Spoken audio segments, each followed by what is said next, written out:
आता हे सगळे डिटेल्स आहेत, 7 वगैरे सगळं, त्याच्यामध्ये पेट्रोल किती लागणार आहे, 250 लिटर 400 लिटर ह्याचं ॲव्हरेज आम्ही काढलेलं आहे. हे सगळे गणितं त्याच्यामध्ये आहेत.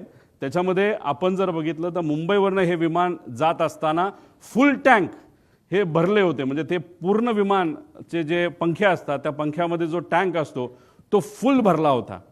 अरे फुल कशाला भरायचं? तुम्ही इथून उडत असताना तुम्ही जर उद्या जाऊन लगेचच बारामतीला जाऊन हैदराबादला तुम्ही गेला असता तर हैदराबादला जाऊन तुम्ही तिथं फ्यूल भरू शकला असता. काही लोक म्हणतील अरे बाबा महाराष्ट्राचं स्वस्त आहे, तसं सुरतचं जास्त स्वस्त आहे. पण मग आता 3-3.5 हजार लिटर जर त्याच्यामध्ये फ्यूल बसत असेल तर त्याला 10 रुपयाचा फरक काढला तर 30-35 हजाराचा फरक पडतो. मोठा फरक होत नाही. त्यामुळे एवढं फ्यूल पंखात पण आणि आत पण असं आमचं मत आहे की हे एवढं घेऊन बारामतीच्या दिशेने जाण्याचं कारण काय.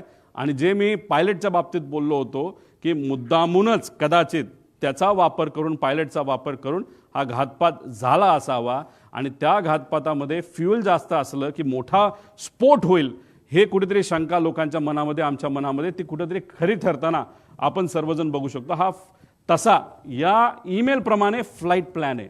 पण आम्हाला जे कळालंय तसा ऑफिशियली त्यांनी DGCA सांगितलं नव्हतं त्यांचा फ्लाईट प्लॅन काय. कारण त्याच्यामध्ये विषय एवढाच आहे की ते परत पुण्याला तर ते लँड करू शकत नाही, का पर्यायी एअरपोर्ट द्यावं लागतं. ते पुणे देऊ शकत नाही कारण का तिथं डिफेन्सचं फ्लाईंग सकाळी होतं. त्यानंतर मग त्याला सोलापूर देता येत नाही, त्यात सुद्धा अडचण आहे. त्याला जर दुसरं कुठलं तरी द्यायचं असेल तर ते फक्त चिपी एअरपोर्ट देऊ शकतात. पण ते पण नाही कारण त्यावेळेस तिथं धुक्का असू शकतं. पण असेल तर कुठलं तर मुंबईच असेल. त्यामुळे ते उगाच तुम्ही जो फेरफटका मारला तो न मारता अंदाज घेऊन 3000ची विजिबिलिटी जी 5000 पेक्षा कमी आहे. 5000 हे DGCAचं नॉर्म आहे. एक तर तुम्ही उडायला नव्हतं पाहिजे हा आमचा मुद्दा आहे आणि उडला तरी लँड करण्याचा प्रयत्न तिथं केला नाही पाहिजे. तुम्हाला परत मुंबईला यावं लागलं असतं. आणि पण फ्यूल भरलं होतं, आत अधिकचे टँक होते असं आमचं मत आहे. आणि त्याच्यात परत जाण्यापेक्षा डायरेक्ट हे विमान खाली आदळण्यात आलं, हे मुद्दामून आदळण्यात आलं असं आम्हाला आता त्या ठिकाणी वाटायला लागले. पुढं आता ह्याच्यामध्ये सर्वात म्हणजे विमान टेक ऑफ हे मी तुम्हाला सांगितलं. फ्लाईट प्लॅनची माहिती आपल्याला लागेल. आता फ्लाईट प्लॅनच्या बाबतीत तिथं एक गोपी नावाचा VSIचा हँडलर आहे, लय करामती आहे, मुंबईमध्ये तो बसतो. आता हे काय करतात, फ्लाईट प्लॅन हे मॅन्युपुलेट करू शकतात. हा जो इन्व्हेस्टिगेशनला उशीर चाललाय ना त्याचा पुढे जाऊन मी पुरावे देणार आहे ना. त्याच्या शेवटच्या बाजूला तर खूप वेगळे पुरावे त्याच्यामध्ये आहे. तर त्याच्यामध्ये मुद्दामून कागदपत्र बनवण्याचं काम हे VSR कडनं सुरू आहे असं आमचं तिथं मत आहे.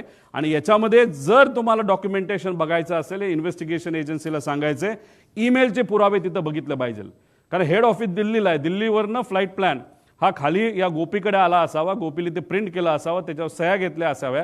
त्यामुळे फ्लाईट प्लॅन आणि हे सगळे डॉक्युमेंट आहेत हे कागदी डॉक्युमेंट न घेता CCTVच्या खाली केलेले त्या तारखेचा CCTV असणारे, नाही तर ईमेलचं प्रूफ त्याच्यामध्ये बघा. हे जे कागदपत्र आता ते सगळे मॅन्युपुलेट करतील एका खोलीमध्ये बसून, कृपा करून कागदाला कागद जोडण्याचा प्रयत्न त्या ठिकाणी फक्त करण्यासाठी करू नका.